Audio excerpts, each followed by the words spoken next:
Welcome back to another Before and Afters. This is where we review movies before we go see them. We know not a whole lot about them, and then after we see it, we come back and we review them again. We're gonna talk about it. That's exactly right. Our previous one was a little bit off-brand. Off-brand, yeah. That's a great way of putting it. And I thought we were going to do that for a while, but actually we found something that was going to work out perfectly. Yes, because apparently with all this quarantine nonsense going on, people thought maybe we should start releasing movies that were recently in the cinema or haven't even made it to the cinema on platforms that could be viewable from home. Everything is coming out on the stream servers, on the downloads, on all the Twitter channels. So this movie's been in your list for a little bit. Do you want to introduce it? What are we going to watch? Why should I be excited? This one we're going to watch, I saw it pop up like the other day saying it was going to be available to stream, is The Gentleman. The Gentleman. Like, it's been out, it was out at the cinemas just after Christmas, I'd like to say, just before January, just before New Year's. Right. I didn't get a chance to see it because I was doing a bit of traveling at the time, and I did want to do a review for this one because it's Guy Ritchie, like Lock, Stock and Two Smoking Barrels, Snatch, Rock and Roller. The Guy Ritchie, and he's apparently going back to his gangster movie roots with this one. Which refers to what kind of movie? Like Rock and Roller or... Right. Snatch, Lock, Stock and Two Smoking Barrels, normally like incredibly comical, silly cast of misfits bumbling their way through a plot involving some sort of illegal activities. A bit of a gangster movie kind of. Well, it's not gangster. I guess it's more like it's the street. Yeah, like they're gangsters, and there's always some proper gangsters, but the main character, there's always a character that's more of a hustler. At least in his other ones, that they're not really. They have to deal with the big gangs, but they're normally not 100% involved themselves, or they're like 2-bit hustlers trying to make their way up the chain. Yeah, yes, as you said, misfits. Yeah. Guy Ritchie. I actually didn't know it was a Guy Ritchie movie. Really? I only found out today because I had to prep the trailer for this show, and that's the most I actually know about the movie. I mean, I've seen most of Guy Ritchie's movies. I just can't really say that I did enjoy them. I just never really followed his career. Right. Well, I mean, Lock, Stock and Two Smoking Barrels is probably... It was in my top 5 for sure. Favorite films of all time. Lock, Stock? I just love it. Like the way the plot all comes together at one point, the way they bumble their way through the whole thing without even really knowing what they're doing. Like the banter they have, the characters, it's just I love it. The music, everything. Yeah. It's very Guy Ritchie's known for his style, right? Like it's very stylistic. It's very stylistic. It's like a Guy Ritchie movie. It is. It's basically the one that it's his first movie as far as I'm aware. It's his Lock, Stock and Two Smoking Barrels. Right. It's his Reservoir Dogs, basically. And why are you saying he's going back to his original form? Why do you think that? Why is that the word in the street? Well, like after he made Rock and Roller, he went on to do.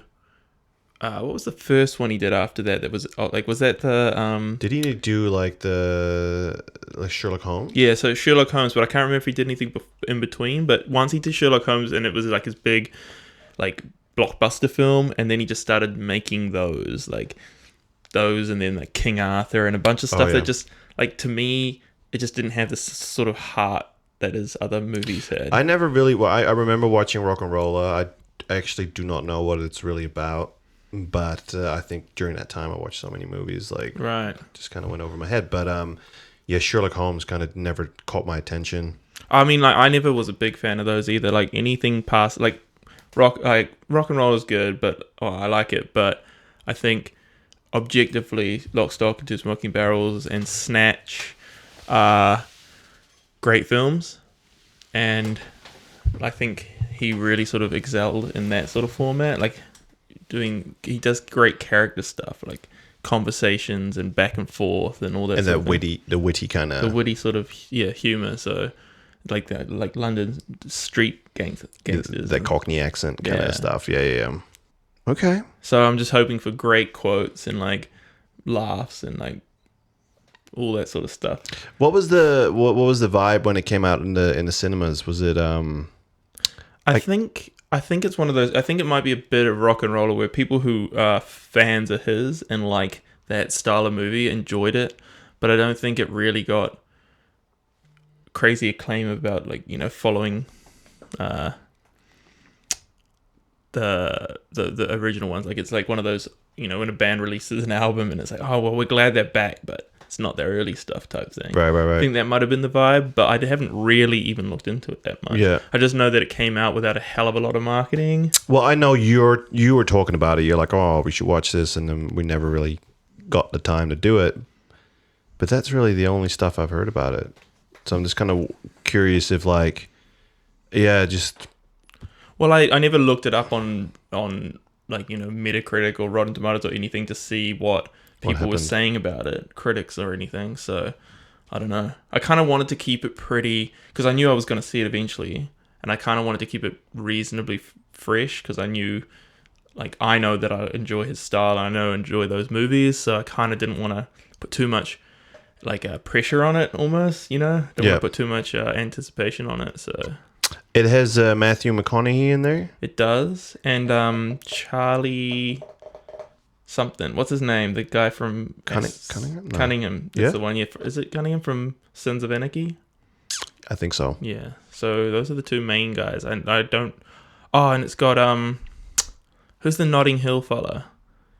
The English Hugh Grant. Oh, so he was in there. Yeah. So I think I saw like a still frame, and it's like, that looks like a really scruffy looking Hugh Grant. Because I saw it, and I thought it was I thought it was a scruffy looking Gary Oldman. And I was like, oh yeah, it's Gary Oldman. Wow. Sounds like Gary Oldman, looks like Gary Oldman, but it turns out it's Hugh Grant, like not being posh, being like the opposite of posh. I think, like, you know what, like I think Hugh Grant can become a really interesting actor. I think if he chooses to be. Yeah. Like, I mean, like, obviously throughout his midlife, he kind of picked a lot of the same kind of movies, all the rom-coms. Yeah. And he was always the. But I think he's got more in him. That is more than just romantic comedies, basically. Right. Well, I'd love to see him do some proper acting. Well, it's this movie. Maybe it is. Like, I think he's doing like a sort of Cockney gangster in this one, so that'll be fun to watch. That's very different, off-brand. Yeah, I mean, he's still English, but he's the other side of the bridge. Yeah, not the fancy, the posh one, but the. Okay. Yeah. Okay. How has been? You know, like. Have you been watching anything else now that we've homebound and locked in and locked up and the whole world is shut down and you know, like how are you finding? I honestly have not watched a lot of TV or movies. So you feel like you're watching less than when I've been watching when you're less homebound. Yeah, like I feel like I don't know if it's just because there's not. I mean, other than the Tiger King, we need to do a whole. We could go on a whole thing about that. Like that has just become the meme machine. That's the only thing I really watch. Now I just watch memes about that. I mean, I think this year so far has been about two things. It's been about COVID-19 and it's been a Tiger King. Yeah. And between that's everything that's going on. The news is about those two things for me. Yeah, same. And it's fucking As my great. feed is either like I either see something pop up about a new statistic about like COVID, or I see like a something Carol fucking Baskin. Something Joe Exotic has said. So do you think he's going to get pardoned? I think that's the last news that I've heard, that Trump might pardon him. I hope so. I mean, that would be so good for season 2. Like, honestly, I feel like if he gets a pardon from President Trump and then they become best mates or something, like Joe Exotic will be almost like the real life anti-Forrest Gump. He's like Forrest Gump, but like fucked up. You know, he just goes around the country just doing all this shit. Yeah. I mean, I'd love to see a season 2. The last thing I heard is going to be episode 8. So there's at least going to be one more episode that kind of... It's ready. You're ready for it? Yeah. That's all. Yeah, but that's all I've been watching is like Tiger King memes, snowboarding videos. Hurt myself inside a little bit. It's like early cancellation of the snowboarding season. Yeah, I hadn't got it all out yet, so I just have to keep like getting it out that way. I know, got cut short early. Yeah, so Tiger King. We watched Onwards. That's true, yeah. Pixar's Onwards. It's out. It's cool. I mean, I enjoyed the movie, but like Pixar's just not what they used to be. Like, you know, it used to be you'd sit around and you'd be like, oh, Pixar's got a movie coming out. Like, that's the movie I'm waiting all year to see as far as animation goes. And now, like, when we were watching that, I was like, oh, is this DreamWorks? Like, I didn't even know. Right. Like, so the design really looks like DreamWorks. Yeah, like this. It used to be. I guess that's is more about how far we've come with visual effects or 3D than anything. Because it used to be whenever Pixar released a movie, you knew that it was just going to be like something that looked like made the other movies look old. You know what I mean? As far as visually, it was always pushing the boundaries. Yeah. In the sense of their technical achievements and the look and the visuals. And yeah, I mean, I think you're right. I think animation has plateaued in that kind of sense. Like, you know, like you don't have subsurface scattering. You don't have, you know, like better animation tools or better shadowing tools, or like they kind of, you know, like the detail, you can increase the amount of detail that you put in there. You can, you know, put more grass in there or more effects, but right. Well, they do have subsurface scattering. What you mean? But there's not. Well, what is next? You know what I mean? And I think they've kind of plateaued in there. And then what I see with Pixar is that they kind of stuck with their style. Right. So their visual styles kind of stayed the same. And to be fair, like all the other places just copied theirs. Yeah. And true. So now like 3D animation has a look. Yeah. I feel like it has a look in the Big same eyes, way that like anime, small noses. Japanese anime has a look. Like everything looks the same. Yeah. And there's in like 3D animation's kind of the same as like characters. Yeah, they're all like kind of these roundy faces and big eyes and like a little boppy nose. And it's like, exactly. It's like, come on, guys. But like I felt like their storytelling in this movie was still very, very good. Or like very, very good. It was very entertaining. Very like, you know, it was a sweet story and everything was kind of, you know, good. But it is nothing, you know, like what you're starting to see is that like now that they've reached this plateau and like what they, you know, in their rendering and the quality of computer animation, now you start to see what they did with Into the Spider-Verse. So they're starting to like, you know, kind of like these Instagram filters, but fancy Instagram filters to kind of make it look, exactly. Right. And you see that with, they were releasing, like I think Sony's next movie has like another variant of what they did with Into the Spider-Verse, where they want to have like this really special look on these animation movies, like that it look maybe hand drawn or like a comic book like Spider-Verse, or so it seems that that's where they kind of everyone is kind of want a piece of that pie. You know what? I'm actually going to go out on a limb and say as well. Like I feel like while this was still like Onward was still a nice story, and it was like there's nothing wrong with it as far as the storytelling goes and like the whole thing. I feel like as opposed to previous titles, it was less impactful. Like I don't know, maybe it's just me now watching these movies older than I was when I watched the first, like the earlier stuff. But I felt like movies like Toy Story and Finding Nemo and WALL-E and stuff were more impactful. I don't know, they had like more of a better, like not better, but they just had more of a message. Well, I think their last great movie to me was Inside Out. Right. Where I thought it was such a clever story about how to portray the brain of a child, or any human really. But there has been a fair share of really, you know, like not very exciting, like kind of like all the cars. Movies. All the car movies, like even stuff like Brave didn't really catch me. And even with I know what you're saying with Onward, it's like it just all feels a little bit safe, a little bit cookie cutter kind of. They seem to have figured out like their own cookie cutter shape. Was Brave Pixar? Yeah. Why did I think that was like a Disney studio one? Well, I mean, Pixar is... No, but they still like have a separate distinction. No, and it was like at the time that the big deal was the hair quality in The Sims, and that was that movie's technological feat. But now we can do hair. Now we can do subsurface scattering. Now we can do like amazing effects. Yeah, and like I guess Disney doesn't really try to push the envelope at all. Like they just want to tell their like, so, you know, I know they're the same fairy tales owned by Disney, but then you've got like Pixar, and then Disney Animation is still two separate. It used to be, but I felt there used to be a bigger difference between Pixar and Disney, probably because Disney was kind of struggling. Right. And that was also the time where Disney kind of bought Pixar, and then a lot of the talent was brought over, like Bob Lasseter and At Catmull and stuff. Like they kind of went across the board looking at both studios and kind of run them, I assume, in similar ways, but still keeping the actual studio intact. And they focused on story. And what you see is like Disney is really focused on it seems to me, really focused on the fairy tale side of animation movies, with Tangled and Frozen and The Princess and the Frog, was that a movie, and stuff, like that side of story, and all the stuff that they used to do, like Bolt, which I actually really enjoyed. I like that movie with the hamster. Yeah. But like they're not doing those kind of stuff anymore. That seems to be more like, well, Pixar's doing this, we'll be doing that, and that's kind of how to differentiate. But Disney's quality is pretty good these days, and their storytelling is quite solid. But it all starts to feel quite similar. You know what I mean? Like even the character design kind of starts to look all quite similar. So yeah, I mean the exciting pushing the envelope vibe is kind of gone. But I'm still happy to see that Pixar is still doing original movies, or like at least new movies, and not just Cars 3, 4, 5, Toy Story 6, 7, and 8. Although I'm sure we'll get another Toy Story. Yeah.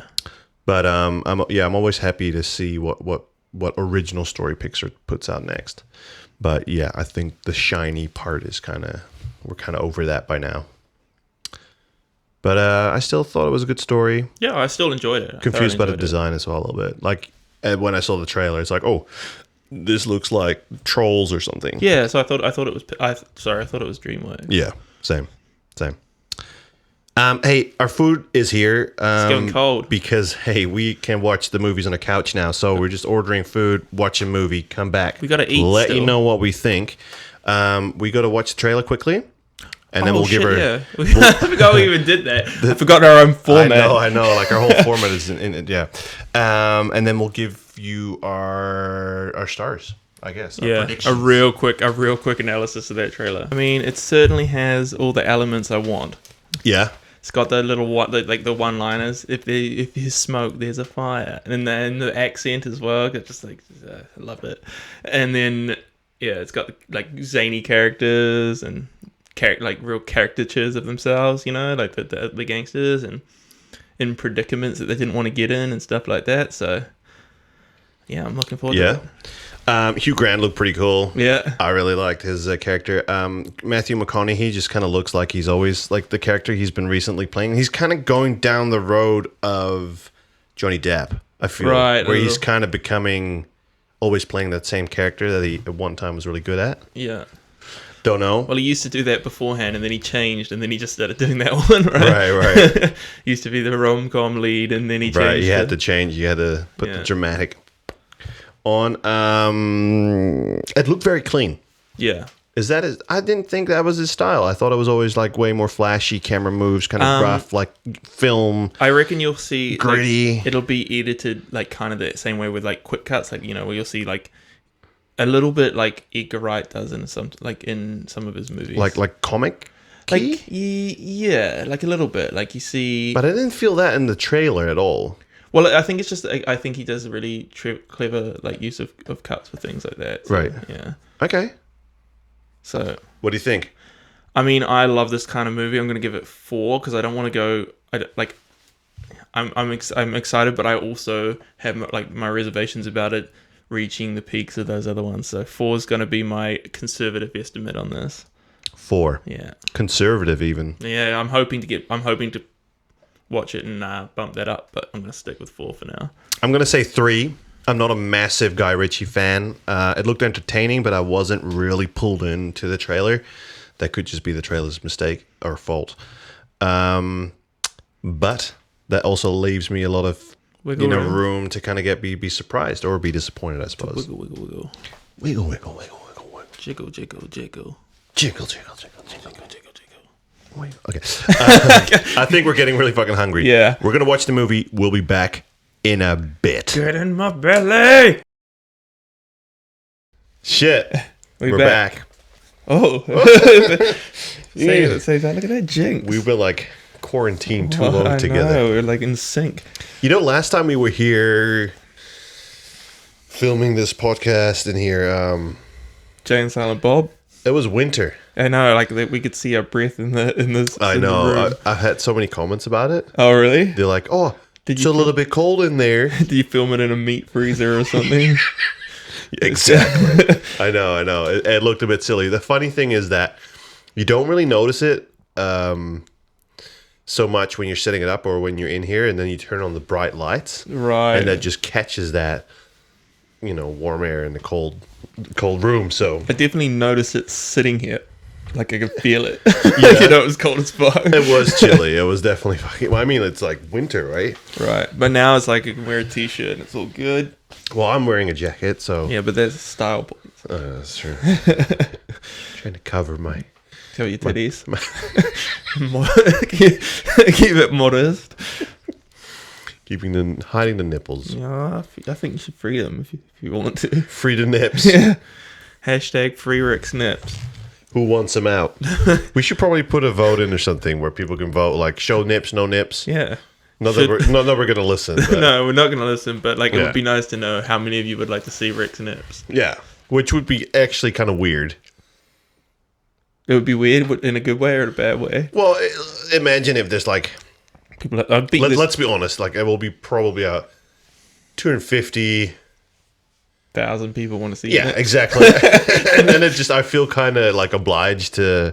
Yeah, when there's that many people want to see your nips, who are you to say no to 250,000 people? Give it to the people. Give them what they want. They want your nips. Oh shit, COVID. Luckily it's not contagious from here. I mean, for me, probably, but not the rest of the world. Yeah. If there's no episode next week. You know why. So. Hey, shit, we're back. We watched the movie. I do really like those movies at home. Is you just like... Roll in, roll out? Yeah, exactly. Let's talk about it straight away. None of this, like, ride home in silence. Just not talk to each other. Yeah. Sometimes a day or two go by. We're just like see each other at breakfast, like don't make eye contact. Really quiet. No making eye contact. Oh, shit. Hey man, what's up? How was your sleep? Don't tell me. Keep it fresh. Tell me. 4 stars. 4 stars. Am I starting with my star rating, or am I going for what I thought? I'll start with the stars. Okay. 3. No, you had a 4 before. I did. Yeah. It's now a 3. That's not a good thing.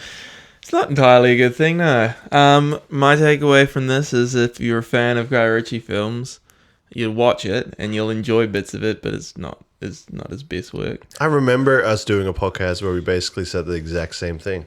Yeah? Jay and Silent Bob. Oh, yeah. Which is kind of like a fan service film. Well, I mean, for me, should I get your rating first, and then we'll delve into what we actually thought?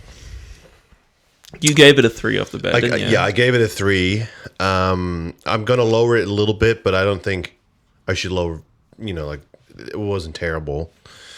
So I'll give it a 2.8. Oh, shit. I only thought we went up in 0.5. It's a 2.8. Oh, really? No. I think that's good. Yeah, it's definitely not a 2.5. It's not that bad. 2.8 because I was definitely a little bit let down. Yeah. I was entertained, but I did kind of lose attention kind of part ways through the movie. Hard to focus on it. And I just kind of I guess we can kind of summarize it as like a whodunit story. Yeah. Tell from Well, it's a bit hindsight. of a... Is it a whodunit or what? Because it's a few misdirects and stuff throughout, but none of it really feels as cleverly laid out as some of his other films. Yeah. For me, there was a bit disjointed. Like, there were some characters and things happening that didn't seem to really make too much sense. It wasn't like, like movies like Snatch, where all the characters sort of come across each other for a reason, and they're all like got their own agendas, and they all like kind of those agendas kind of overlap, and then you get like the interaction from that. This one here seemed to have like a pretty straightforward idea, and then there was just like extra characters like that weren't really tied to the story. They're also part of it, and scenes as well that seemed a little bit that way. Like the Colin Farrell's character, while I really liked him as a character, and his little like gang of dudes seemed little bit not really part of it. Like they seemed separate to the rest of the story, And there was a few things like that. So I felt, and then like, some of the things that were happening, I was like, oh, what's going on here, type thing, and it was like a little bit messy, I thought. Yeah, I think especially what you said at the start, where it wasn't that, it just wasn't that clever. Yeah. And that's kind of like a very, kind of sums it up for me.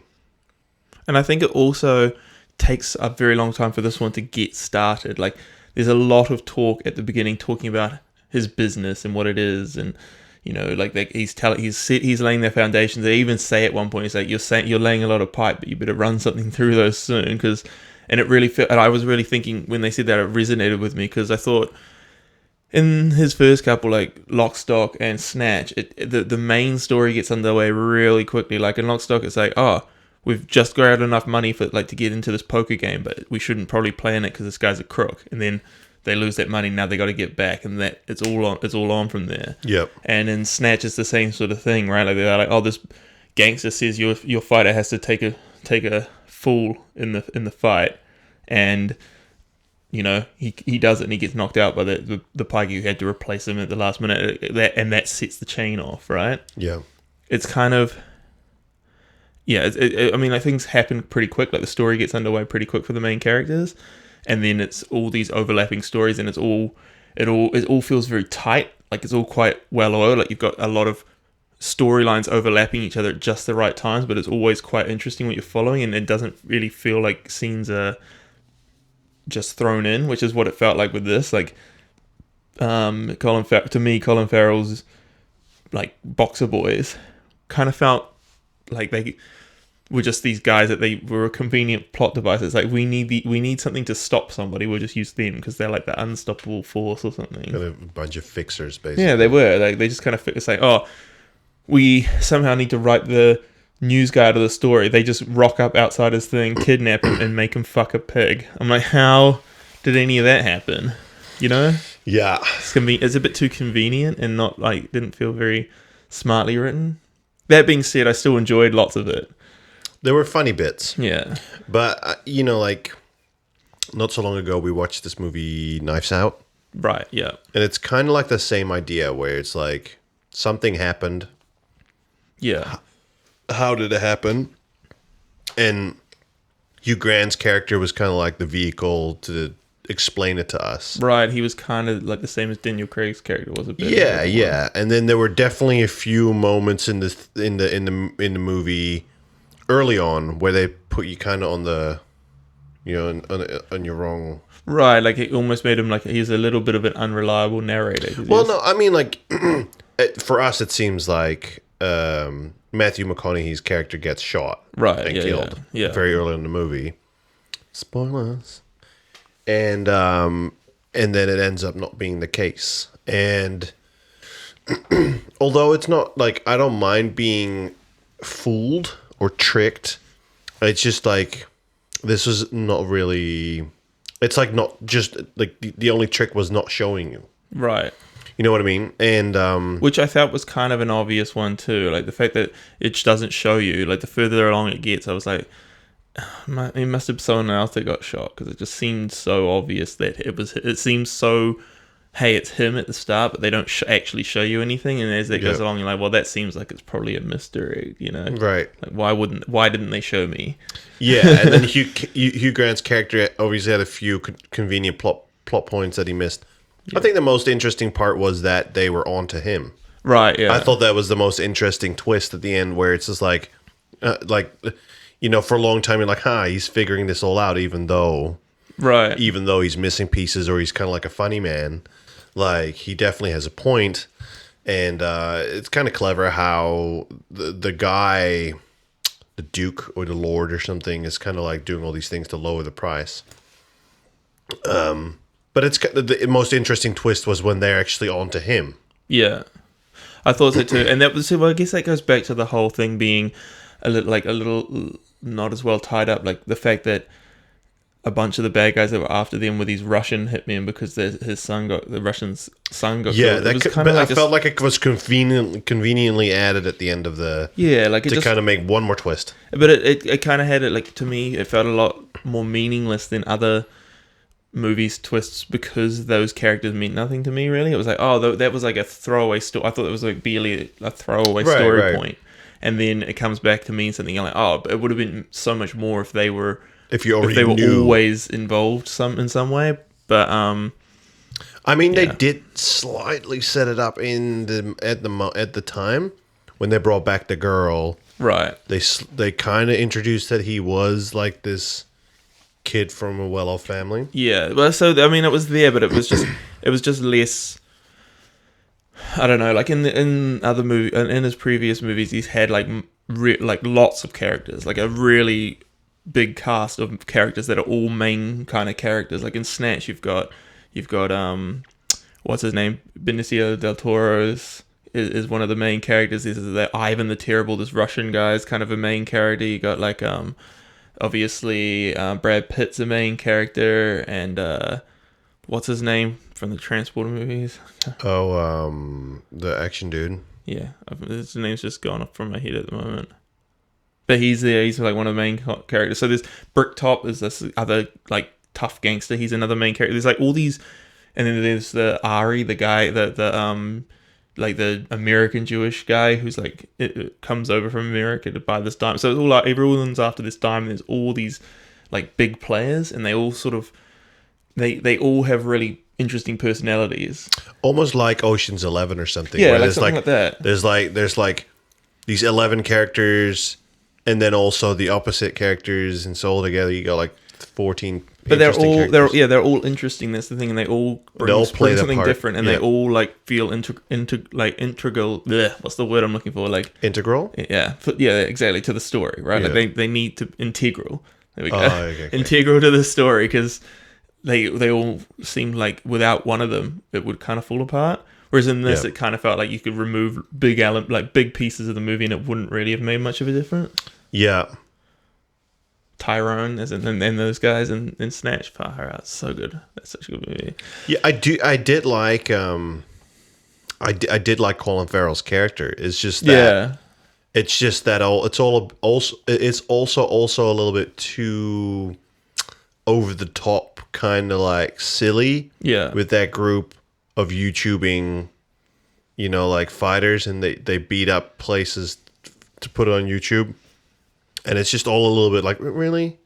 It's just kind of it didn't really like a little bit dumb. Didn't really make sense to me. Like I like the idea that he was like he was a boxer, and he owned a gym, and he had like these kids off the street that he was trying to help. But I felt like it was just they're doing all this shit behind his back. Well, yeah, and he seemed almost part of it as well. So I was kind of like, is it? I don't really. Is he sometimes using them, and then when they go off on their own, he's not happy about it, or and at the end it also seemed like, what was he? Because at the end he comes out and he shoots those guys, right? And I was like, is he a gangster or is he not? Like, I kind of liked him at the idea if he was like a boxer and he could fight, and he had a bit of a rough, he kind of knew a little bit about the gangster stuff because he had a rough life, but he wasn't really a gangster. And then he's like suddenly a killer as well. I was like, I don't know. Kind of I mean, I'm almost like those YouTubing boxers. That could almost be its own movie where it has a bit more substance to it. Yeah. But just by itself, it was just kind of like a comical, almost like a over-the-top kind of thing, and it just didn't really fit with the story. Yeah, I wasn't a big fan with the tracksuits and the GoPros in their head. And a bit of a, like... There was some old dudes, some young dudes. Like, it was just a bunch of misfits, really. I wasn't really sure if they were supposed to be, like, the likable characters or not, because to me, they really weren't. Yeah. They were kind of like dumb kids. Yeah. Yeah. But yeah, I mean, like the standout for me, I think, was Hugh Grant. Like his character was funny. He had a big part in it too. He did, and it's like I enjoyed any of the scenes where he was talking, and he'd have little silly cheeky things, like when he's trying to do the voices when they're like, he's like, come over, sit over here, like read it out, and then he's like, oh, the translation's fucked, but you can get it, it's like little silly things like that. Just that was actually pretty good, but against that, I would say that the Charlie Dunham, we got his name right now. Yeah. Not cutting him. I actually didn't like his character. He was just like a very bland, meh person, and I guess that's kind of like the type that he was supposed to play. I imagine, but yeah, it wasn't very colorful at all. He was just like he felt out of place. Especially between Hugh Grant's character and Matthew McConaughey's character. He was kind of like bland. Yeah, I felt like he was supposed to be playing the straight man, right? I mean, like literally in this case, but the straight man to the funny man of Hugh Grant's character. But it was also like, yeah, he was not that interesting as a character. Yeah. Although I think he could definitely play an interesting character. It's It's probably like a choice by the director or whatever. I think so. Hugh Grant, yeah, he was great. I think it could even go further. Like, I think if he was more over the top, it would have been even better. Yeah. Yeah. I don't know. I would never recommend, like, I wouldn't recommend this movie. Like, Knives Out is like, yeah, it's fun. People should watch it. It's like it's a nice little whodunit. But in this movie, yeah, I wouldn't really say like I'll go see it. See, I have to as sadly say the same thing. Like, I wouldn't recommend it to anyone who wasn't already a fan of like Guy Ritchie films, like his early stuff. And even if you are, like, it's not gonna live up to the early movies, even remotely. But it has like brief moments of it. Like, there's some plot twists and some like backstabbing, but it's more about the like some of the funny sayings that happen and things like that. It does have a little bit of that humor, that classic humor that he did. But as far as the movie goes, like I probably won't watch it again. Like, I watch Lock, Stock and Snatch all the time, and every time I watch it, I enjoy it. Yeah. But this one is just like, what do you think happened? Like, do some of these directors just kind of lose their touch? I mean, I know that in the past we've talked about, like, you give them unlimited resources and this is kind of what happens. But when I look at a movie like this, I don't see the unlimited resources as the problem. It wasn't that particularly big movie. Maybe, and it's just like, I mean, he knew how to do it in the past. Maybe. Well, I mean, he wrote both of those, and he wrote this as well. Maybe just like he wrote those ones over a long time, and they were passion projects, and maybe this just wasn't as much. Like, maybe he just doesn't have as many ideas as he did for that particular thing. Yeah.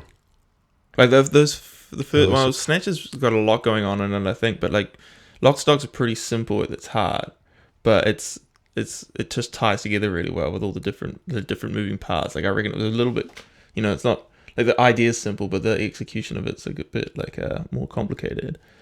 Yeah.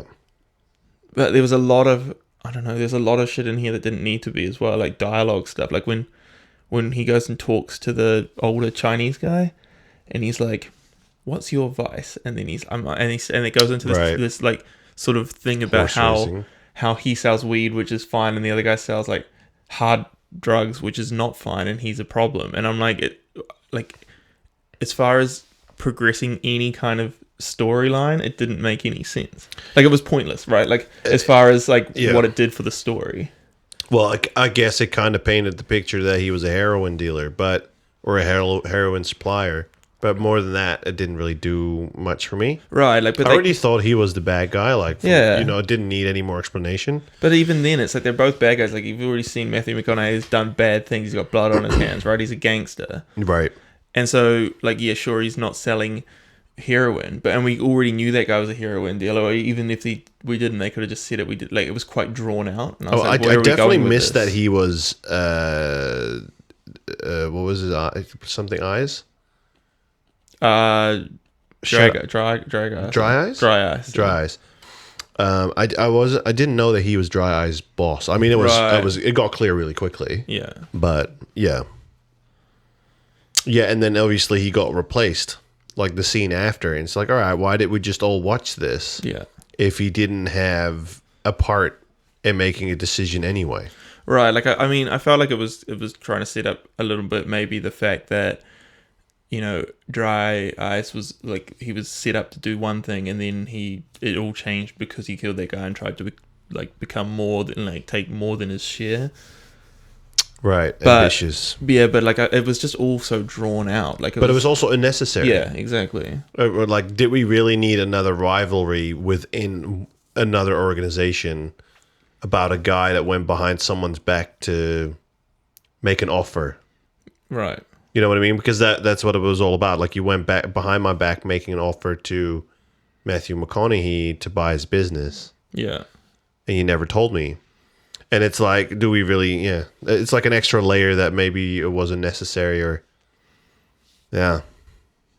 But yeah, so I mean, like my final analysis on that movie is that I would say if you're a fan of the old work and you've been wanting a new one, because like every now and again a new guy tries to do something Guy Ritchie like I think Smoking Aces was an American attempt to do something that in his style, and I like that. I like that movie, but I see what you're saying. Like, and that is definitely a thing. Like, you know, like he is known for a certain style, and that got really popular because you know, some of his movies exploded.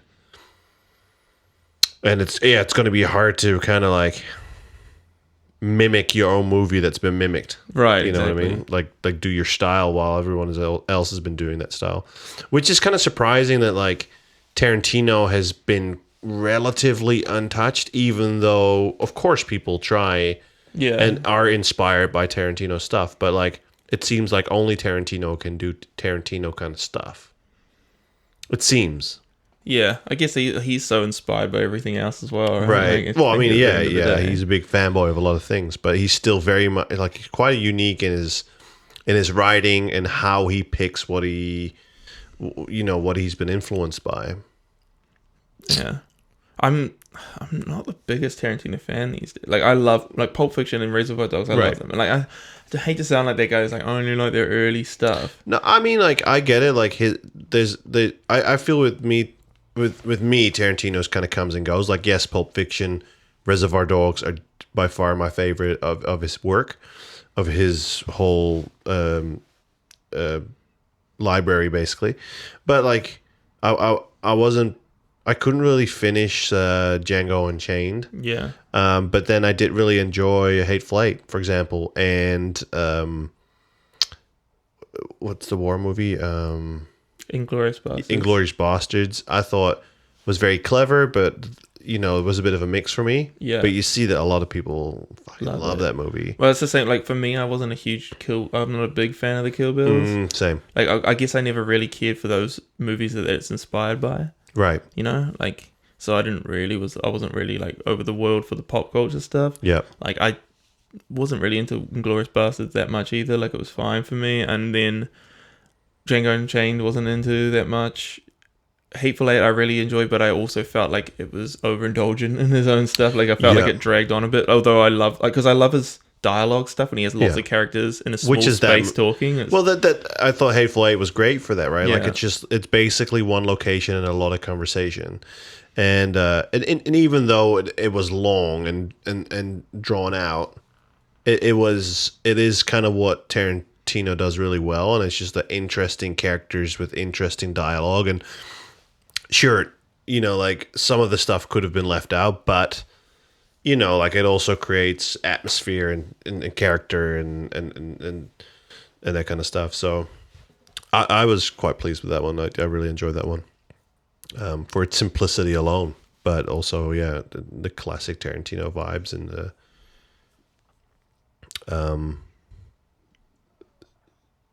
the script. Well, to circle it back to what like our original movie that we're talking about though, like I think I would like to see Guy Ritchie making more of these. I'm more interested in these types of movies than I am in like King Arthur's and the Lock Sherlocks. Stocks and was it like I love Lock Stocks. The Sherlock Stocks. He could make a Sherlock stock and smoking barrels. Whoa, with Iron Man. With Iron Man, yeah. But yeah, like I would like to see more of these. I was a little bit disappointed with this one. I would like it to be, but still better than. You'd rather have this than... Yeah, I'd rather watch this than Sherlock Holmes. Yeah.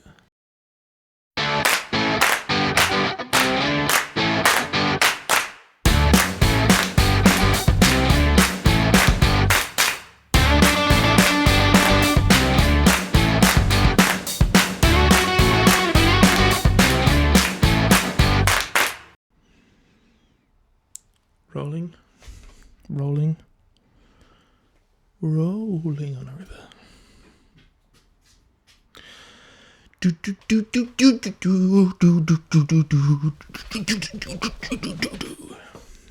That's for you to edit out later.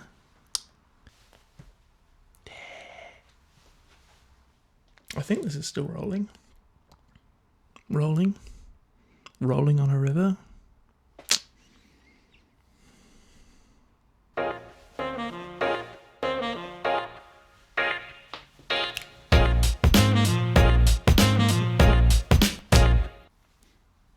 Hope you enjoyed it. Then I hope you edited it out.